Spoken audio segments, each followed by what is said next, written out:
Welcome, and I hope you're having a great day. I want to thank you for tuning in today and listening to this video.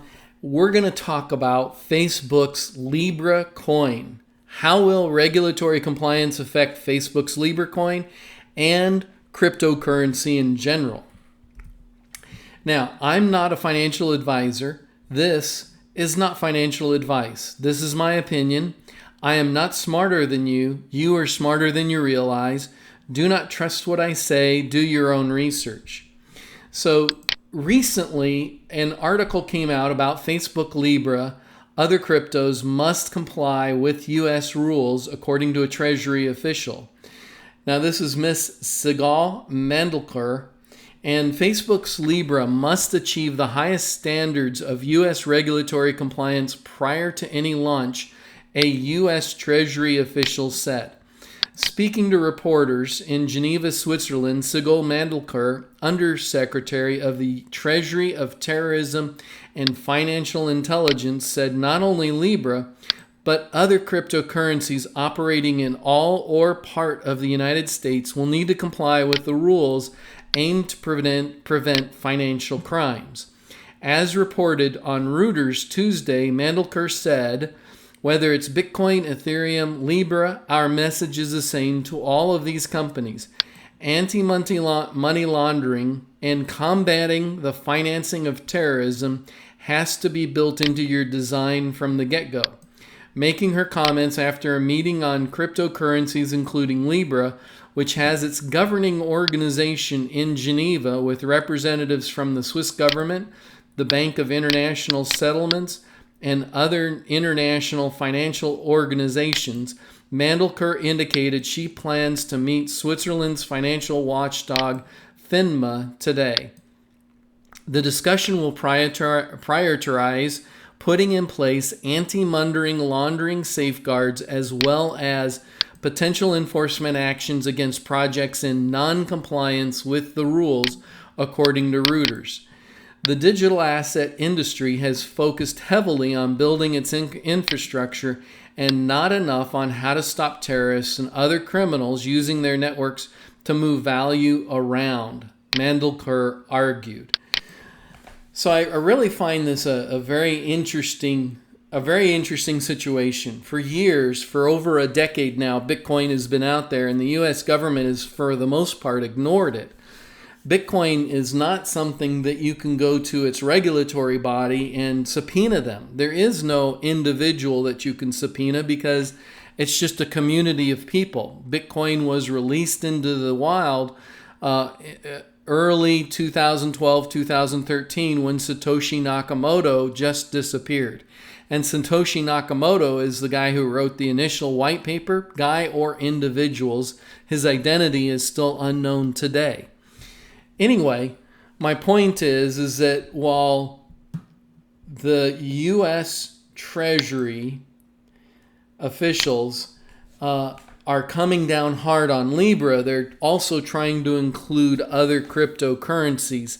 Now, with Libra, it's a different case because Libra has a specific association. They have a legal team. They have representatives. They have a group that's working to make sure that the Libra cryptocurrency from Facebook, so there's an actual organization, Facebook, that can be brought into court, required to represent itself in front of Congress or in front of other legal bodies. And so with Facebook's Libra, I can understand that. But I don't know how they would apply that to the likes of Bitcoin. Ethereum would be a little bit easier in some regards to do, but still more difficult.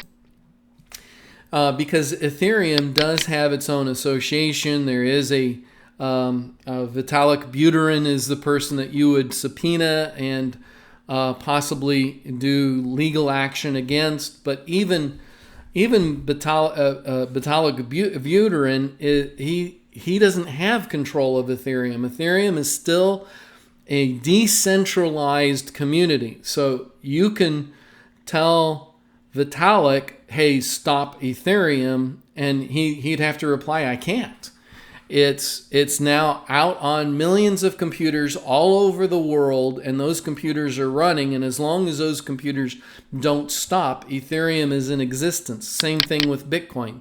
It's out running on millions of computers around the world, and there is no single body, person, or entity in charge of it that the U.S. Treasury Department could actually come against and force them to comply with whatever decisions it sounds like the U.S. Treasury wants to go forward with in the future. And so it'll be interesting to see how all this plays out. Whereas with Facebook's Libra, there is a body that they can go and subpoena and bring into court and require them to come under certain regulatory expectations, because Libra is not decentralized. Libra is centralized. It comes under the Libra organization, the Libra Association. So it's going to be interesting to see how all this plays out. This is also another article kind of covering some of the same information. I thought this first paragraph was good because it did give a brief overview of what's happening internationally in the crypto sphere. For the crypto sphere, August was marked by the hotly debated announcements of world giants regarding the release of international cryptocurrencies. The People's Bank of China announced the imminent release of a national digital currency. Walmart began developing its own blockchain. Binance launching the Venus project. And Pavel Durov's TON finally shared its release date. The race was also joined by Facebook, which kept the development of its cryptocurrency a secret until the very last second. At the moment, the company is actively hiring specialists who can convince financial regulators to give the Libra coin the right to exist and even launch a test net of the future network.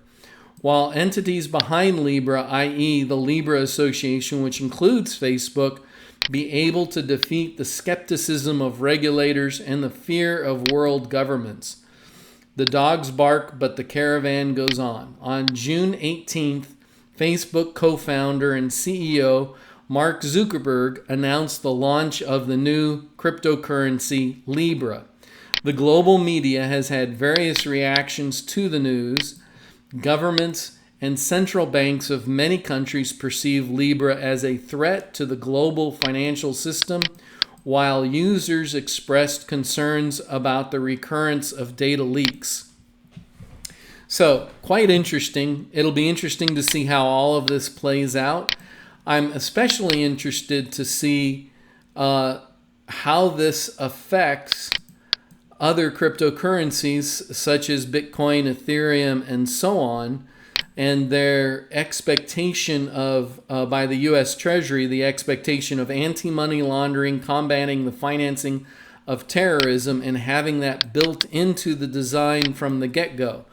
Obviously, existing cryptocurrencies won't have that built in from the get-go. They just ignored the existence of them until recently.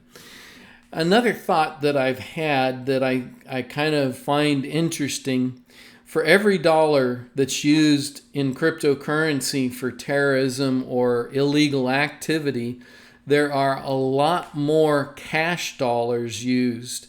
I've heard numbers as high as 1 to 800, that for every Bitcoin dollar, that there's 800 real dollars, US dollars, used for terrorism and for criminal activity.